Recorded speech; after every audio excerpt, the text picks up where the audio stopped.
আসসালামু আলাইকুম। যুদ্ধবিরতি চললেও নতুন করে উত্তেজনা বাড়ছে যুক্তরাষ্ট্র এবং ইরানের মধ্যে। এবার ইরানের বিরুদ্ধে শব্দের চেয়ে দ্রুতগতির হাইপারসনিক ক্ষেপণাস্ত্র মোতায়েনের প্রস্তাব দিয়েছে মার্কিন সামরিক বাহিনীর কেন্দ্রীয় কমান্ড সেনকম।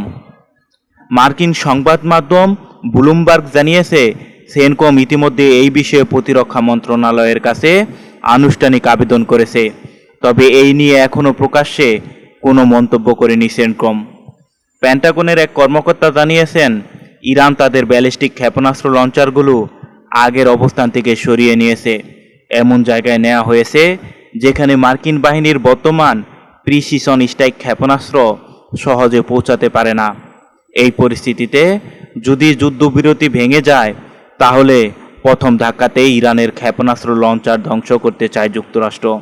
আর সেই লক্ষ্যেই হাইপারসনিক ক্ষেপণাস্ত্র মোতায়েনের চিন্তা করা হচ্ছে। তবে পেন্টাগন বলছে, এখনও কোনো চূড়ান্ত সিদ্ধান্ত নেওয়া হয়নি। ইরানের সামগ্রিক পরিস্থিতি পর্যবেক্ষণ করে পরবর্তী পদক্ষেপ ঠিক করা হবে।